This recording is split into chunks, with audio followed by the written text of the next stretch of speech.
both chairs around if you want to be able to. Thanks a lot, Ronnie. Thanks a lot for coming out tonight. I know it's a busy time of the semester, and I really appreciate you all coming. My wife is from the area, grew up in Aptos, and this is our second sabbatical semester that we've been here, and we just love it. I just love this campus. I love Santa Cruz. I try to wear my sweatshirt in Connecticut and pretend that I'm actually from here. And I hope you recognize what an absolutely glorious, amazing place you live in, because it is just amazing, and particularly for marine science and maritime literature, it is a mecca. So let's get right to this. How many of you have actually read Under the Sea-Wind? Okay, good. All right, so that's pretty good. We'll go over some elements here. I want to start with a short little story of when my wife is an oceanographer, and she's a faculty member in residence, also for the quarter. And she and our daughter were on the Loop bus.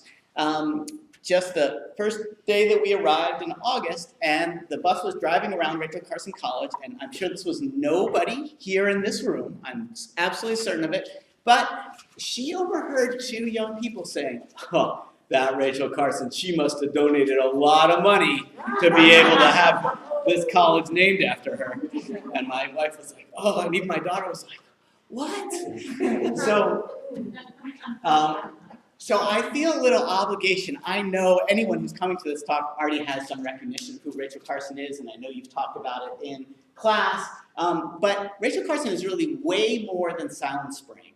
The majority of her work, she wrote 4 major books. 3 of her books were about the ocean. All of her academic training was about the ocean.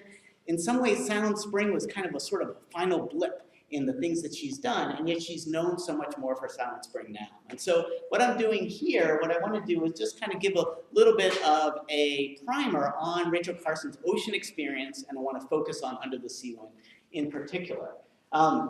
This is one of those books where you really need to know the historical and cultural context of the 1940s and where we were in terms of our perception and knowledge of the ocean to get the most out of it. And so I want to give you a little bit of that background, both Carson's biography and just a little bit of a sense of sort of where we were in terms of thinking about the ocean in the 1940s when the Sea-Wind came out. First, we're going to start to read a selection for those of you that haven't read it in a while, or just to kind of focus on one particular selection. I'll talk about Carson's life, then we'll get into a little bit of the style choices that Carson has made, both from a structural point of view and from a smaller word choice and stylistic point of view. If we have time, we'll read another selection, and then also if we have time, we can discuss. Is there anyone from the science communication program here? Okay.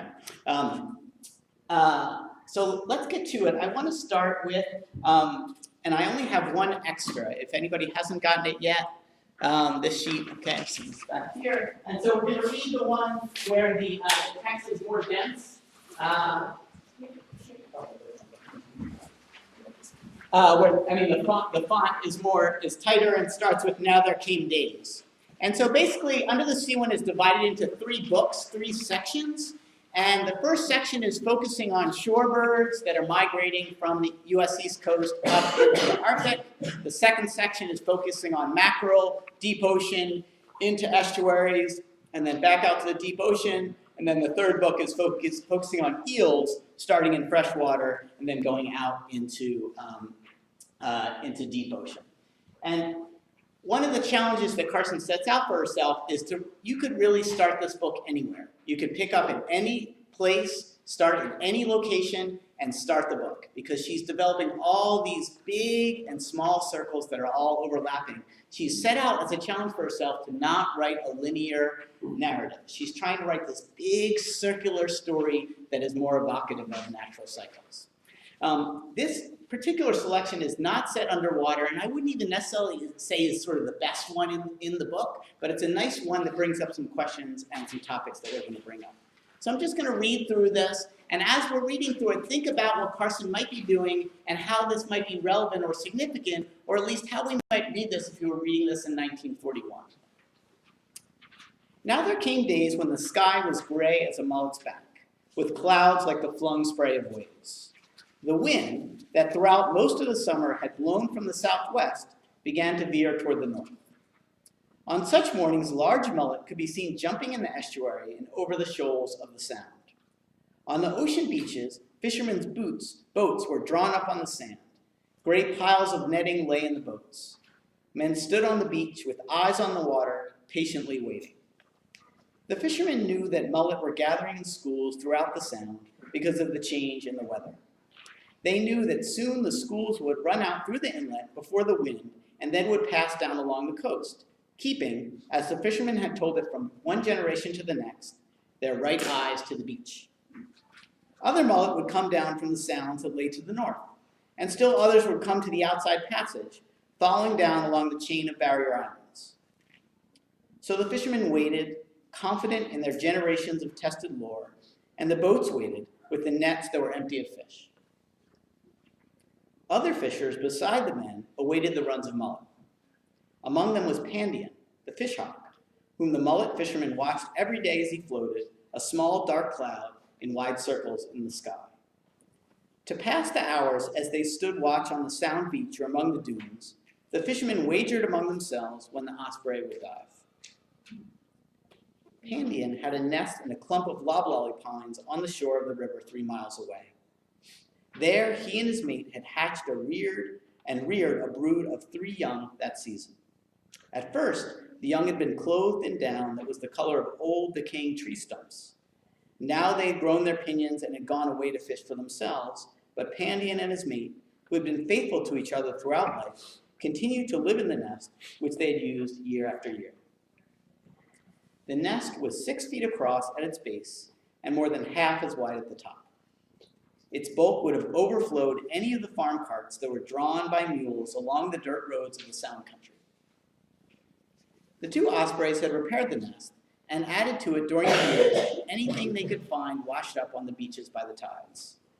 Now practically the whole top of a 40-foot pine served as support for the nest, and the great weight of sticks, branches, and pieces of sod had killed all but a few of the lower branches.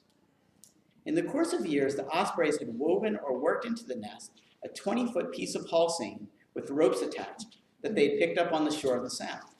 Perhaps a dozen cork floats from fishing gear, many cockle and oyster shells, part of the skeleton of an eagle, parchment-like strings of the egg cases of conchs, a broken oar, part of a fisherman's boot, tangled mats of seaweed. In the lower layers of the huge decaying mass, many small birds had found nesting places. That summer, there had been 3 families of sparrows, 4 of starlings, and 1 of the Carolina wren. In the spring, an owl had taken up quarters in the osprey nest, and once there had been a green heron. All these lodgers Pandion had suffered good-naturedly. After the 3rd day of grayness and chill, the sun broke through the clouds. Watched by the mullet fishermen, Pandion sailed on set wings. Riding the mounting columns of warm air that shimmered upward from the water, far below him the water was like green silk rippling in a breeze. The terns and skimmers resting on the shoals of the Sound were the size of robins. The black, glistening backs of a school of dolphins, diving and rolling, moved, a dark serpent, over the face of the Sound. The amber eyes of Pandion flickered as a whipper ray leaped 3 times from the water, coming down with a sharp spat that was carried away on the wind and lost. A shadow took form on the green screen beneath the osprey, and the surface dimpled as the fish nosed at the film. In the Sound, 200 feet below the fishhawk, Mughal, the mullet, the leaper, gathered his strength and flung himself in exhilaration into the air. As he was flexing his muscles for a 3rd leap, a dark form fell out of the sky and vice-like talons seized him. The mullet weighed more than a pound, but Pandion carried him easily in his taloned feet, bearing the fish across the Sound and to the nest 3 miles away. Flying up the river from the estuary, the osprey carried the mullet headfirst in his talons. As he neared the nest, he relaxed his grip with the left foot and, checking flight, alighted on the outer branches of the nest, with the fish still gripped in his right foot. Pandion lingered over his meal of fish for more than an hour, and when his mate came near, he crouched low over the mullet and hissed at her. Now that nesting was done, every bird must fish for itself. Later in the day, as he returned down the river to fish, Pandion swooped low to the water, and for the space of a dozen wing beats, dragged his feet in the river, cleansing them of the adhering fish slime.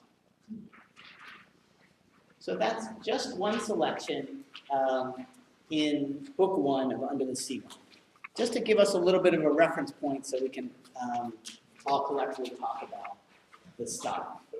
Okay, so let's go to some of Carson's background. Carson, born in 1907, as you know, over a decade before women had the right to vote. She's born in western Pennsylvania. She doesn't see the ocean until after college.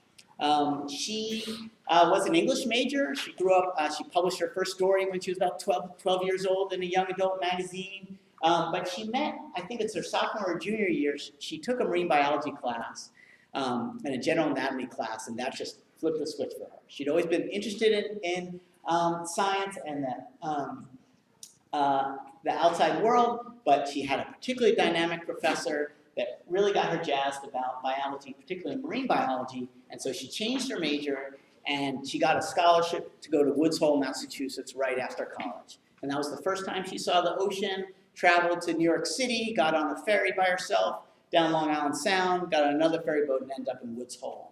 Woods Hole began in the late 19th century as sort of the center of marine science in the United States, and there are actually a real connections to Moss Landing. It's sort of very dense waterfront with a lot of marine science, with a working fisheries waterfront, with recreational boats, a very dense, active place. And when Carson was going there in the 1920s, Woods Hole still was really the center of marine science in the US, and obviously that has expanded throughout the country since then.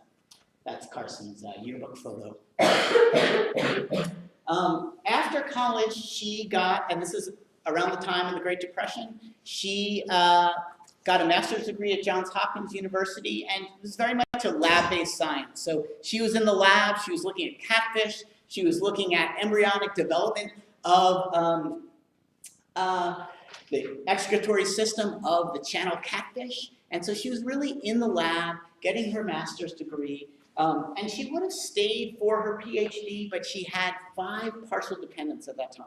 So she's living in Baltimore, she was paying for her mother, her nieces, other family members, and trying to really sort of keeping up the household, and this wasn't really a time for her to continue on to get a PhD where there wasn't really funding for a female student. This is, and I'll pass around this document, there's actually a really nice, as you probably know, there are a lot of Rachel Carson centers around the country, various colleges and research centers. At Connecticut College, right near where I live in Mystic, they have a special collection about Rachel Carson. And this is a letter, this is basically a form that she filled out to try to get a job after getting her master's degree. And it's a really amazing document. I have a couple clips of it. There's the title of her thesis. And it's just really cool to see her handwriting and to see what she's written out. And little things like, have you studied abroad? No. Have you been abroad? No. List of books and articles published. Blank. Nothing. To what fraternities, clubs, or societies do you belong? None. How many dependents do you have? 5. So I'll pass this document around. It's a really interesting piece to take a look at. I do need to get that back. They're very particular about passing around. It's a photocopy, but they're very proprietary about these sorts of documents. Anyway, so she finishes her thesis. What basically that document is she's trying to get a teaching job. And she's like, I can teach anatomy, I can teach genetics, I can teach all kinds of things. But she doesn't get a teaching job. What she does do is she takes a government entrance exam, and she works for the equivalent of, it was the Bureau of Fisheries, which is now U.S. Fish and Wildlife. And she basically has a job that is similar to, do you have anyone that's a California Sea Grant or any, even Seymour Science Center tonight? So it's basically the equivalent of a California Sea Grant. She's writing brochures for the general public. She's writing radio plays, so scripts for radio at night that are describing the natural world. And then at night, she's writing articles for the Baltimore Sun and writing articles about the natural world in Chesapeake Bay. And so she does pretty well doing that. This is around the time of, and maybe it's just sort of obvious, but I'll just say it anyway. If I say to you shark or octopus or sea star, we all have a pretty clear image in our head immediately of what that looks like underwater. But before there was underwater film footage, before there was underwater photography, how did you know what that stuff looked like? What did you know? How did you know what it looked like underwater, moving underwater? And so right around the time that Carson is writing for U.S. Fish and Wildlife Service, this is William Beebe. He's got the bathysphere. He's trying to get underneath the water. Cousteau and Gagnon are developing scuba in the early 1940s. People are trying to get underwater and see what's happening. If you get a National Geographic from the early 1940s, they're like, underwater photography, and it's like splashed across there, and it's basically a picture of a fish tank. And just like a tropical fish in a fish tank that we now do with like the side of our eyeglasses. You know, I mean, it's amazing how far we've come with photography and how that's affected our cultural perception of the ocean since that time. And then Carson is also working with a gender bias. So when she was writing articles for the Baltimore Sun, she would write those as R.L. Carson.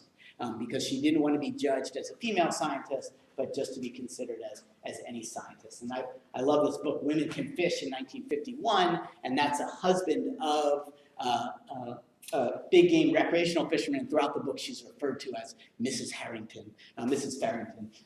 It's a really interesting text and kind of understand what Carson is working with at the time. So Carson goes in, the story goes in the mid-1930s, she goes into her boss, she's been assigned to write a piece, sort of a general piece about what's going on underneath the ocean, and she puts it together, and she brings it into her boss, and the boss has read it, calls her back in the office, and he says, Rachel, sit down. This is beautiful piece of writing, but this is not going to work for this brochure. You should send this to the Atlantic Monthly, but could you go back and do something for a brochure? And so she's like, okay. And so she puts it back in a drawer, does this more generic brochure about what's underneath the ocean, and then she's like, maybe I will send that to the Atlantic Monthly. And she does, and it gets accepted, like right off, which for any of you who have been submitting things to magazines is ridiculous. I mean, that is like, the Atlantic Monthly, a big magazine today, even bigger than the equivalent to you of just sending your first nonfiction essay to the New Yorker and then being like, great, we'll publish that. So it gets published in 1937 with the title Under Sea, and it does really well. And she gets a lot of attention, including getting letters from William Beebe, Henri Van Loon, other people who've been writing about the ocean for a larger audience, and who say, wow, that was a really good essay. And so from there, she gets a book contract, and she publishes, she'll go on to publish a trilogy of books about the ocean. And the first one is Under the Sea-Wind. It's the most fictional and the most creative, and it's her favorite. And she'll always talk about that as her favorite book that she wrote. And she puts it together, and it is listed as a book of the month in December 1941. It gets really nice reviews both from scientists and from popular writers. This is 1941. It's coming out at the exact same time as Logs in the Sea of Cortez. John Steinbeck and Ed Ricketts, a couple nods. Another classic at this time. Absolutely brilliant book about the intertidal zone of the Gulf of California by two of your local writers. And it comes out at the same time. In fact, there's even dual reviews of John Steinbeck and Rachel Carson on the same page. It's pretty cool. But they come out December 1941, right before Pearl Harbor. And so pretty much everybody's attention turns to the Second World War. Nobody's really paying attention to marine science creative writing, and those books are put on the shelf. Under the Sea-Wind doesn't sell more than 2,000 copies. She has a bunch of books in her house she gives to friends. She's like, all right, I'll go back to my job. And so she goes back to her job, but she still keeps writing and she keeps corresponding with people like William Beebe. And then she eventually gets another book contract. And this is another document I'll pass around. And this is a letter from a publisher, Houghton Mifflin, and she's been sort of proposing a sort of a field guide for the ocean. This is at the time when Peterson field guides are absolutely selling out. The idea that you would take a pocketbook, go out and look at birds with your binoculars and have a little guide, a pretty new publishing idea, that you could actually publish all that color and put it in your back pocket and walk around. And so those books were doing really well, and so Houghton Mifflin gets on this idea, and so the publisher Paul Brooks, writes and he says, I haven't acknowledged sooner your letter of July 28th because I want to have something definite to say beyond simply thanking you for your thoughtful reaction to our vague idea for a primer of seashore life. I can now be quite definite in saying that we want to go ahead with such a book. And he goes on to talk about how he envisions the book. He actually envisions it very different than how he thinks that he envisions it kind of a pocketbook, and I'm sure Carson's thinking yeah, that's what I'll do. But it's very much not a pocket little field guide. What is interesting about the time that this is happening is that this is also around the time of Between Pacific Tides, Ed Ricketts, so a couple nods. So Ed Ricketts, who also co-wrote Locked in the Sea of Cortez, down in Monterey, is one of the first writers to put together a field guide that really looks at zonation and different ecological zones. Not just sort of saying okay, look, that's a crab, I'll describe the crab. Okay, this is a, nematode, let me describe this. So it's basically saying hey, let me try to explain all these organisms in their relationship to each other. And so Carson does the same thing with Under the Sea-Wind. The sea around us is nonfiction. It's very different and much more sort of muted and controlled than Under the Sea-Wind. Sea around us goes bananas. It absolutely sells out, huge bestseller, and as soon as the sea around us goes bananas, people are let's republish Under the Sea-Wind. They republish Under the Sea-Wind, that comes out, and so for, I think something like 80 weeks, The Sea Around Us is in the top 10 of the New York Times bestseller list, and for dozens of weeks, both books are on the top 10 at the exact same time, which New York Times talks about as being equivalent to an eclipse of the moon, to two books by the same author at the New York Times bestseller list for the same time. And these are nonfiction books about the ocean. Could you imagine today? And so a lot of environmental historians and philosophers have looked at what was the theme? Why was everybody so jazzed about these kind of writing in the early 1950s and 1940s? A lot of people ascribe it to a sort of post-war funk. After World War II, people were so disgusted with sort of the havoc that humankind could wreak on itself, the repair, the atomic bomb, and that the ocean, there was sort of a renewal of faith in the ocean. And you might even ask yourself that same perception, when you go to the bottom of Oaks and you look over at that ocean, don't you just go ooh, the sunset, the ocean, the horizon. And where does that come from? And that's a whole other sort of discussion about why we feel the way we do when we see an ocean horizon. But there was something about, according to a lot of the scholars, that in the 1950s, people were looking to the ocean as this is the only wilderness left that humans have not touched. And so to really understand what was going on underneath there was really interesting. And yet, ironically, a lot of that World War II technology is one of the reasons why we could see underneath there. That radar, sonar, diesel engines, a lot of these sort of technologies that were developed for wartime, and as most of you know, sort of oceanography and war are often really hand in hand in terms of those technologies, helped us to see what was going on underneath the water. In order to go out, so this is a great quote from her National Book Award speech. If there is poetry in my book about the sea, it's not because I deliberately put it there, but because no one could write truthfully about the sea and leave out the poetry. In order to research the book, Carson, she had spent her whole career basically reading scientific work from scientists out in the field and translating that to a public audience. That was her entire background that she'd been doing for decades. And so she was reading scientific literature, but she was also out in the field very much like a classic naturalist. Weeks at a time, out on the marsh, out on the sandy beach. At one point she did put on the sort of copper helmet of the day with the hose going down into it to try to, she writes a funny little piece about, what it was like, and it wasn't very successful, it was very muddy, she didn't see very much. But just trying to get a sense of what it actually looked like underneath the water.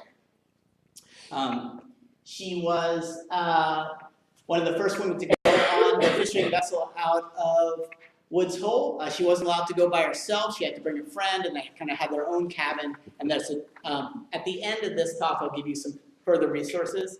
And Carson's description of what it was like to be a woman on the Albatross on this fishing research vessel is really priceless. It's just a great selection. I recommend you read it, and I'll give you the source for that if you're interested. So again, Carson's writing. Cousteau is just coming out. Cousteau's film, The Silent World, award-winning, gets an Academy Award, and it's really the first example of underwater film. And you can see all these on YouTube. It's really pretty interesting to look at some of this footage and to see what Cousteau did with sort of depicting what life underneath the surface looked like. Carson will die before 1972, before we have that image, that classic image known as the blue marble from Apollo, that photograph of the Earth that for some people really symbolized, like, oh wow, this is kind of an ocean planet. People knew that 7/10 of the ocean was covered, 7/10 of the planet was covered by ocean, but that visual for a lot of environmental historians and cultural anthropologists was huge in terms of how we thought about the planet that we lived on.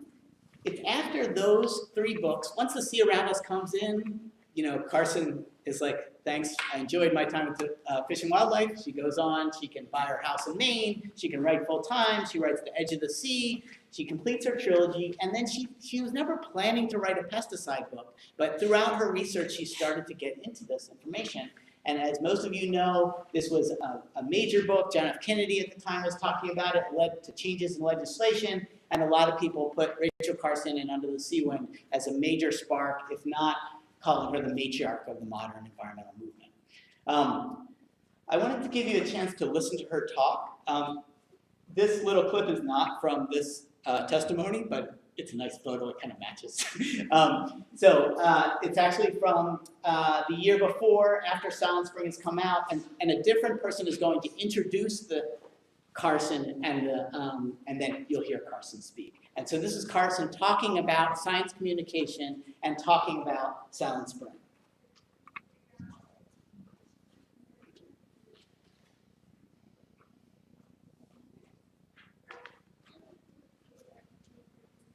Action to publication of Silent Spring in September of that year was at its height. On that date, Rachel Carson spoke. Nature of the response, probe, wide publicity. Rachel Carson Council. All right, let's try that one more time. To recall the mood of that time and to recreate, for those who did not know Rachel Carson, her calm, steady voice, her dauntless attitude, and her quiet. Oh,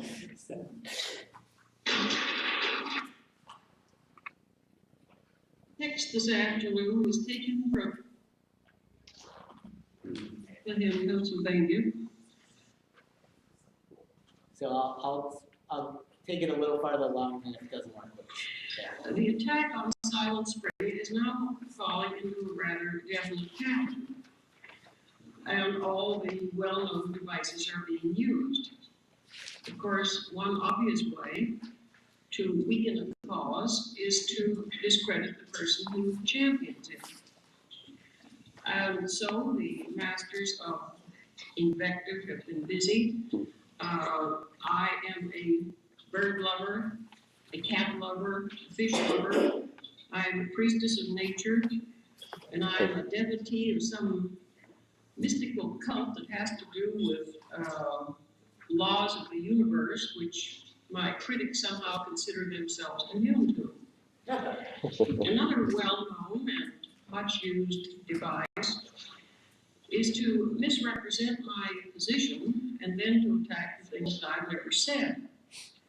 Now, I don't want to belabor the obvious, because anyone who has really read the book knows that I do favor insect control in appropriate situations, that I do not advocate the complete abandonment of chemical control, that I criticize modern chemical control, not because it controls harmful insects, but because it controls them badly and inefficiently, and because it creates many dangerous side effects in doing so.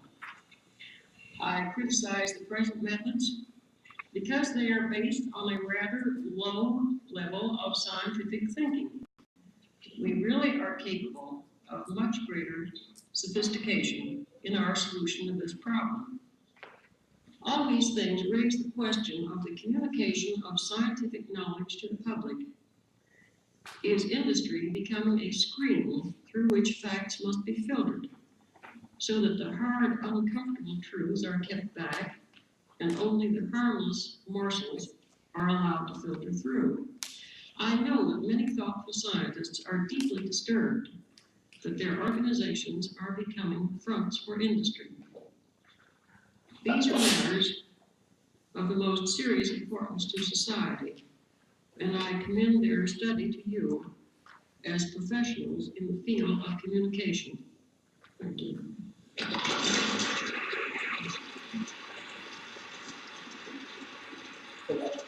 Carson was speaking to a collection of women journalists, and she opens her talk by saying how everyone disapproves of the book, but nobody's actually read it. At least for the people that have discussed it. Any questions about Carson's life?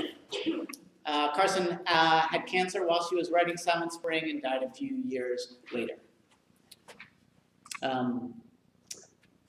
At the end, I'll give you, there's a couple biographies of Carson. Linda Lear is sort of the chief biographer and written the big Rachel Carson biography, and I'll have her citation at the end if you're interested. And if you think of more Carson bio questions, we can talk about it afterwards. Okay, so let's talk a little bit about Under the Sea-Wind and this text, and partly in the selection that we read together.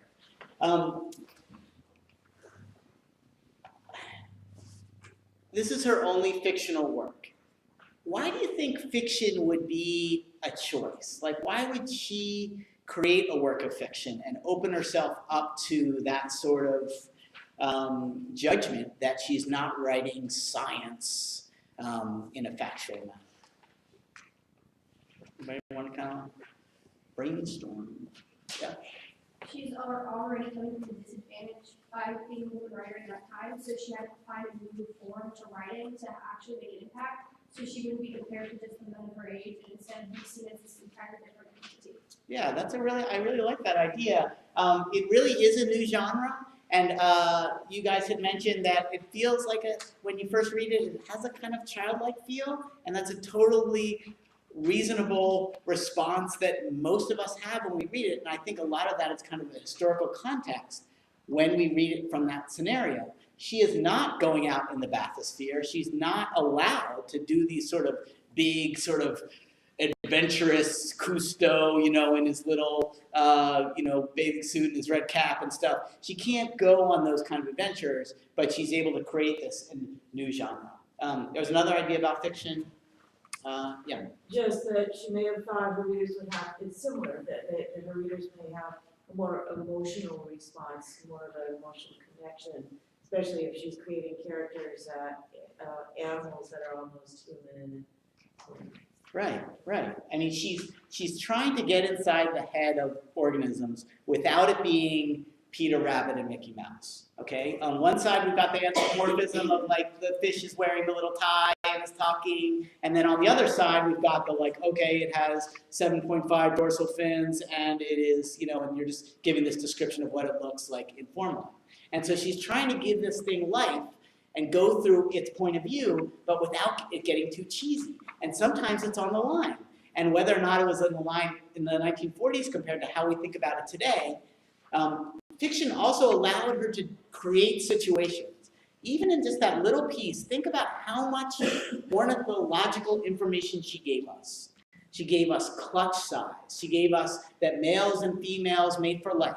She gave us the nest. She gave us the ecology of the nest. She gave us the action of catching a fish, the washing of its talons, all of these sorts of biological information she could do, which she could create in fiction. And if she was just sort of describing things that she had observed, instead of saying, I observed this, I read this, and she can create this situation to craft this scenario, fiction is the only way she could do it. Yeah. Could it maybe be like her career of like environmental interpretation, working for U.S. Fish and Wildlife was very like research oriented, and so this was like a way to express herself creatively, like not only creatively, but also maybe she had an intuition that this was how she was gonna like be able to have a greater impact on the general public rather than just the science community. Absolutely, yeah. You know, she had that training of reading the scientific work, being in the lab, but she had also had that training of communicating to a larger public, and she really believed that people were ready to learn in an accurate way, but she knew it had to have some excitement. But at the same time, she wanted to kind of craft that balance. There's no dialogue in this book. There are 2 words spoken by humans in the entire novel, and it's listen and mackerel. There's one named human character. His name is Father Nicolette, and he observes some birds flying overhead. But all the other creatures are named. What is the name? Do we have like Frankie and Bill and Martha? Does anybody know where these names might be derived from? Pandion and Mughal? Yeah. So Mughal and Pandion, the genus names for the osprey and for the flathead gray mullet. So whenever she can, she uses a scientific name. If that is too cumbersome for just her word choice and her readership, she'll use an Inuit name like Oopik the owl, or she'll use a field name like Silverbar. So she gives these animals names, partly just the logistics. You have to name this thing to follow it, so we can sort of, particularly in some of these longer extensions, Mughal, as far as I know, is the only named animal that dies. Sorry, Mughal. You have a quick little cameo, you're out. But everybody else, we follow everybody. All the other organisms we follow as we move along. Again, this is all kinds of different cycles. She's got small cycles in terms of just this little fishing event. Then we've got these big cycles in terms of seasons, migrations, interactions between different organisms. She's always trying to get to sort of these larger cycles, and at the same time, she's really demonstrating not just a survival of the fittest in a Darwinian sense, but also a sense of chance in the Darwinian sense. So she doesn't just have the organisms that are the strongest or that are best equipped to reproduce, but also just a general factor of chance, of just like, wow, okay, that one died, not because it was any fitter in any way, it just dies sometimes, or there's some sort of event. And so she incorporates a genuine understanding of natural selection. She also, if you notice in the word choice, that we've got fish, we've got air, we've got humans, we've got birds, they're all kind of coming together. Even in that first sentence, now there came days when the sky was gray as a mullet's back. So the very first simile for that selection is comparing sky like the fish. The next first line of that paragraph, other fishers besides the men awaited the runs of mullet. So in the 1940s, that's a pretty outlandish idea that the humans are not the most important people or not the most important organisms in this ecosystem. That, hey, everyone's out there fishing. And in fact, she's focusing more on the organisms' lives rather than the fishermen's lives. Again, there's no named fishermen, but we have these named organisms. And generally, when you look through it, that the fishermen are usually less successful than the predatory fish or the predatory seabirds. She tends to avoid specific places. So every once in a while, she'll say, the Capes of Virginia or a particular location, but usually she uses very vague names, so you could apply that to your own, where you live. Ship Shoal, Sandy Point, fictional, broad named places that could work to near where you live, so you could connect it to your own space. She also uses a lot of land images, so that sort of comparing of the nest to a bunch of hay in a big farm wheelbarrow gives a sense of what people would have seen in their own lives, and then they connect it in case they haven't been to the beach, or even more so once you start to go under the water, what some of those things look like.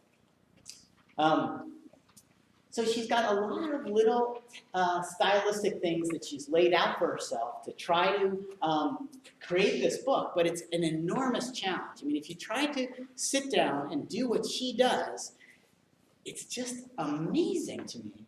And then when you add some of the things that she does from a larger context, she represents all known marine ecosystems at the time. Okay, so this is pre-knowledge of pre-tectonics, pre-hydrothermal vents. It's mostly focused on the US East Coast, but she's not talking about, the one area she doesn't really go is coral reefs. But she's got sandy beaches, rocky intertidal zones, estuaries, freshwater systems, deep water systems, continental shelves, continental slopes, abyssal plain, everything that is known, and she has her organisms moving from place to place so she can show you all these different ecosystems, all in one text. And she chooses organisms that can take you to these places. So she chooses the eel that's going to start in that little freshwater pond in the third book and then take you out to the abyssal plain. She chooses the mackerel in the second book that's taking you out in the continental shelf, takes it from an egg, and then takes you all the way up into rivers, past sea buoys, and then back out into the ocean. And then we've got our coastal birds at the surface in the first book. She also shows all known fisheries at the time. Draggers, pound nets, purse seines, fishing off the dock, deep sea draggers, that beach scene that's in that selection that we read. So she's showing all the fisheries that are out there, but interestingly, she shows no marine ecologists. There are no marine biology characters. There's no teachers. There actually isn't even any really beachcombers, except for this one named Father Nicoletti. Everybody it's about fishing. It's about people that are out there catching fish, catching food, and then coming around. We'll talk about the environmentalism with our last slide coming up, but she tries to create this thing that's accessible for a general reader. She does use words now that kind of might make us wince a little bit. Like when you read this and she says, Pandion had suffered good-naturedly. Well, are we going to say the osprey suffered the sparrows in her nest good-naturedly? Every once in a while she'll use the word fear. So she tries to create that balance to make this thing that is readable, that has characters, that has suspense, but at the same time is very careful scientifically. And whenever she doesn't know something, you'll notice my favorite word in Under the Sea-Wind is perhaps. And you could do it just do a search in Under the Sea-Wind, and she'll use the word perhaps when she isn't quite sure. How do fish know how to migrate? Perhaps they're looking at salinity along their lateral line. Perhaps there's a change in temperature and light. And so she'll use perhaps when she just doesn't know. She's careful like a scientist and to get these details correct. But at the same time, she's also really respectful of the fishermen. So in that selection we read there, she respects the fisherman's knowledge, right? She's not sort of saying that old wives' tale lore or whatever like that. She says, okay, the fishermen from generations understood this is how the fish migrated. They kept their right eyes to the beach, and this is what they knew. And she's trusting and valuing what the fishermen knew.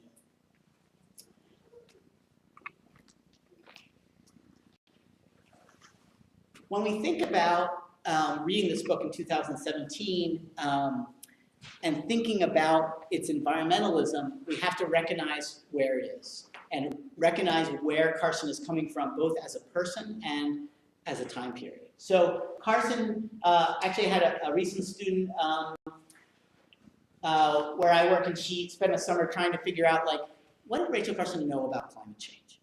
And Carson wasn't thinking about climate change in the way we're thinking about it now. Even in the late 19th century, there were people that were worried about greenhouse gases from the burning of fossil fuels, and they were starting to do measurements in Hawaii by that time, and she was reading some of that correspondence, but she wasn't there in the way that we're thinking about that today, even in Silent Spring.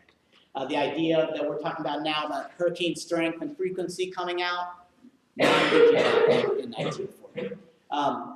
She's not thinking about coral bleaching. She's not thinking about ocean acidification. Those ideas just aren't out there yet in the 1940s.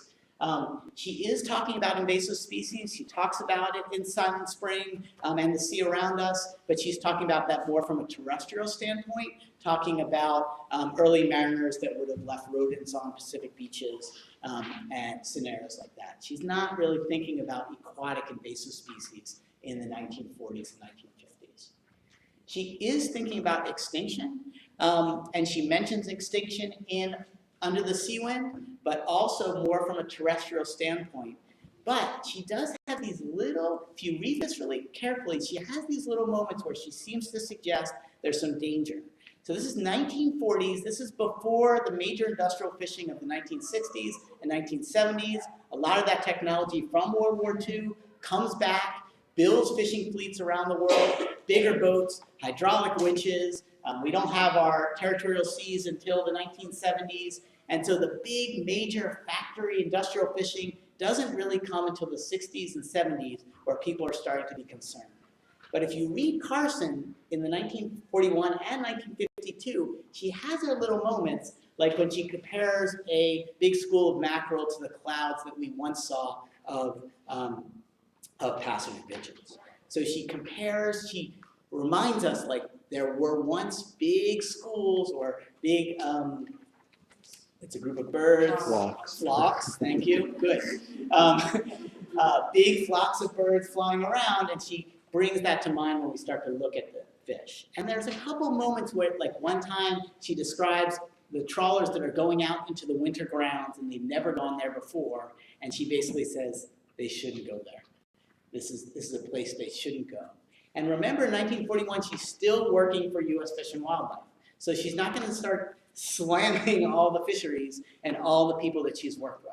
But at the same time, it's also not really entirely on her radar. I think she has some concern, but there's nothing like the kind of major fisheries damage that we're expecting.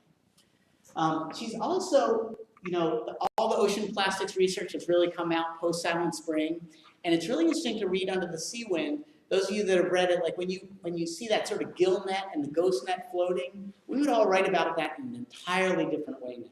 She's talking about that those are biodegradable ropes, and it's a very beautiful ghost net, and it's bioluminescent, and yes, it's still catching fish, but it's not something that is going to catch fish for 30 years.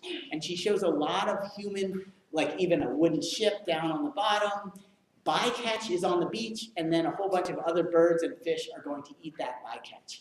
It's just a sort of a cycle for her. She doesn't bycatch by a fishery is not shown in the same way that we would talk about bycatch today.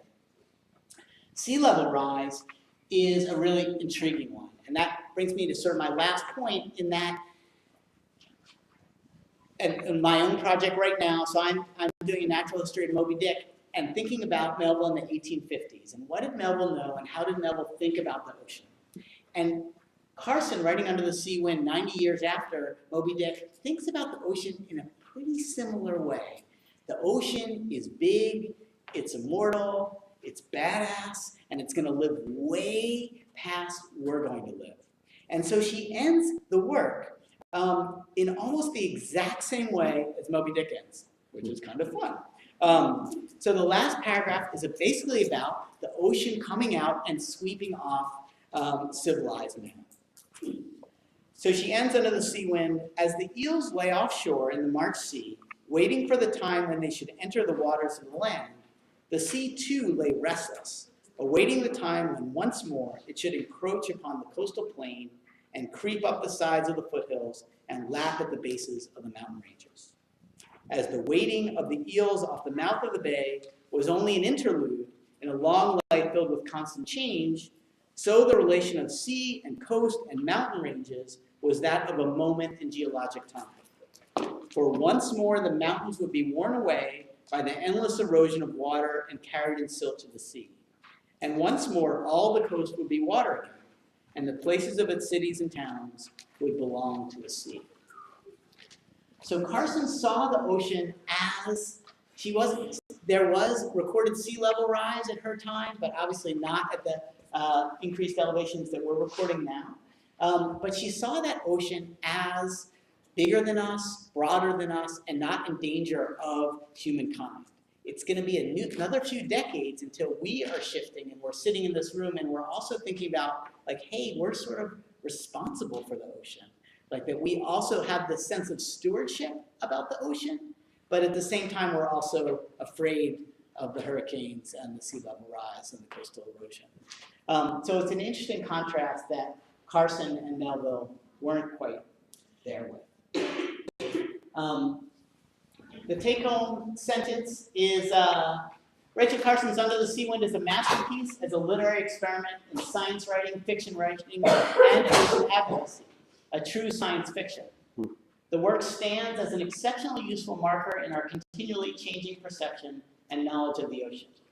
In 2017, however, historical context about Carson and her world is helpful, if not necessary, to get the most out of the book and to speak with knowledge about the namesake of your college on lupus. But again, I'm sure that's not included in you. And these are, if you're interested in some further reading, I recommend these books and articles in particular. And this Thursday, I'll be at Pacific Road Natural History Museum talking about Moby Dick. So if you're from farther south and you want a little bit more 19th century literature, let me know. But thanks a lot for coming out, and if you have questions, I'd be happy to talk.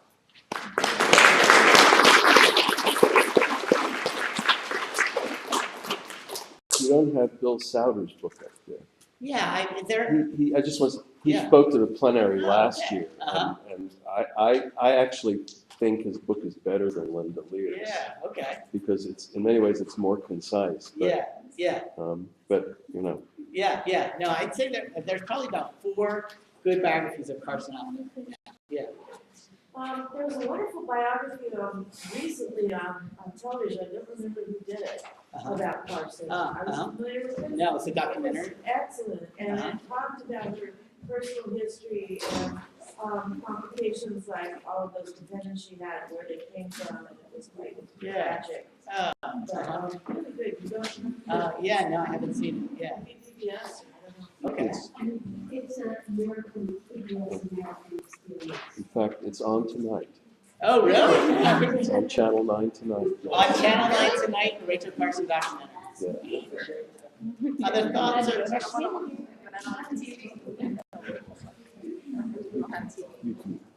All right, thanks a lot. Appreciate you coming out. Thank you. Yeah.